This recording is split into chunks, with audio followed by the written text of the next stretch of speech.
ಇವತ್ತು ನನಗೊಂದು ಅನ್ನೊಂದು ಪಾರ್ಸಲ್ ಬಂದಿತ್ತು. ಅದೇನು ಪಾರ್ಸಲ್ ಅಂತ ಗೊತ್ತಾಗಬೇಕಾ? ಬ್ಲಾಗ್ನ ಕೊನೆವರೆಗೂ ನೋಡಿ. ದಿನಕ್ಕೆ ಒಂದ್ಸಲಿ ಆದರೂ ನಮ್ಮ ಅಕ್ಕನ ರೋಸ್ಟ್ ಮಾಡಿ ನನಗೆ ಸಮಾಧಾನನೇ ಆಗಲ್ಲ. ಸರ್ವೆಂಟ್ ನಾನು ನೀನು ಸರ್ವೆಂಟ್ ಆಗಿರೋ ನೀನು ನನ್ನ ರೈಡರ್ ಆಗು ಬಾ ಅಂತ ಕರ್ಕೊಂಡು ಹೋಗ್ಬಿಡೋದ ಕಂಪ್ನಿ ಹತ್ರ ಡ್ರಾಪ್ ಹಾಕಿ. ಆಮೇಲೆ ಅವಳನ್ನ ಕಂಪ್ನಿ ಹತ್ರ ಡ್ರಾಪ್ ಹಾಕಿ ನಾನು ಸೀದಾ ಅಂಗಡಿ ಕಡೆ ಬಂದು ಅಂಗಡಿನೆಲ್ಲ ಕ್ಲೀನ್ ಮಾಡ್ಕೊಂಡು ಪೂಜೆ ಮಾಡಿದೆ.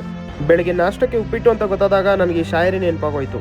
ಇದು ಎಂದೂ ಬಣ್ಣ ಬದಲಿಸದ ಉಪ್ಪಿಟ್ಟನ್ನು ಹೊಗಳುವ ಸರದಿ, ತಿನ್ನುವಾಗಲೂ ಹಳದಿ, ಆಹಾ ತಿಂದ ಮಾರನೇ ದಿನವೂ ಹಳದಿ.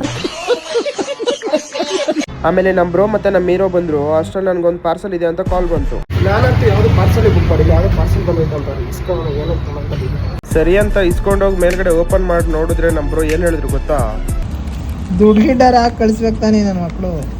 ಬಡವ್ರಿಗೆ ಸ್ವಲ್ಪ ಅರ್ಥನೇ ಮಾಡ್ಕೊಳಲ್ಲ. ಮಾತೇ ಇಲ್ಲ. ರೋಹಿತ್ ಶರ್ಮಾ ಇಲ್ಲಿ ಯಾಕೋ ದಪ್ಪ ಇದ್ದಾನೆ ನೋಡು. ನಿಮ್ಗೆ ಯಾಕೆ ಬೇಕದು? ತಿಕಾ ಮುಚ್ಕೊಂಡು ಹೋಗಲ್ಲ. ಸಣ್ಣ ಇದ್ನಲ್ಲ ಮೊನ್ನೆ ಟೆಸ್ಟ್ ಮ್ಯಾಚ್ ಅಲ್ಲಿ ನೋಡಿದಾಗ. ಟೆಸ್ಟ್ ರಿಟೈರ್ಮೆಂಟ್ ಕೊಟ್ಬಿಟ್ಟು ನಾನು. ಆಮೇಲೆ ನಮ್ಮ ಬ್ರೋಗೆ ಯಾರು ಅಮೌಂಟ್ ಹಾಕ್ಬೇಕಿತ್ತಂತೆ. ಅವ್ರು 2 ಸಲ ಹಾಕಿದ್ರು ಅಂತ ನಮ್ಮ ಬ್ರೋ ರಿಟರ್ನ್ ಹಾಕಿದ್ರು. ಅದಕ್ಕೆ ನಮ್ಮ ಹೀರೋ ಏನು ಹೇಳ್ದ ಗೊತ್ತಾ? ನಾನು ದುಡ್ಡು ಬಂದಿದಾಗ ನಾನು ಬಂದಿತ್ತು ಅಂತ ಅವ್ನಿಗೆ ಹೇಳಿದೆ. ಇನ್ನೂ ಒಂದ್ಸಲ ಬಂದೈತಲ್ಲ, ಈಗ ಅವನು ಕೇಳಿದ್ಮೇಲೆ ಹೇಳೋದು ಹೆಂಗೈತೆ? ನನಗೆ ಗೊತ್ತು ಬಂದೈತೆ ಅಂತ. ನಿಮ್ಮ ಅಪ್ಪ ಅಮ್ಮ ನಿನ್ನದು ಏನು ಅಂತ ಹುಟ್ಟಿಸ್ಬಿಟ್ರು. ಆಮೇಲೆ ನಮ್ಮ ಬ್ರೋಗ್ ನಾನು ಹಿಂಗೆ ಕೇಳಿದೆ, ಇವಾಗ ನಡ್ಕೊಂಡು ಹೋಗ್ಬೇಕಾದ್ರೆ 500 ರೂಪಾಯಿ ಸಿಕ್ಬಿಟ್ರೆ ಬೇರೆಯವ್ರದ್ದು ಬಿಡು ಹಂಗೆ ಯಾಕೆ ಅಂತ ಬಿಟ್ಬಿಡ್ತೀಯಾ? ಇದು ಆಕ್ಚುಲಿ ಚೆನ್ನಾಗಿರೋದು. ಈಗ ಎಲ್ಲರೂ ಬ್ಯಾಂಕ್ ಬ್ಯಾಲೆನ್ಸ್ ಚೆಕ್ ಮಾಡೋಣ, ಯಾರು ಜಾಸ್ತಿ ಇರುತ್ತೋ ಅವ್ರು ಟೀ ಕೊಡಿಸ್ಬೇಕು ಅಂತ. ಸರಿ ಅಂತ ಫಸ್ಟು ನಮ್ಮ ದೋಸ್ತು ಚೆಕ್ ಮಾಡ್ದು.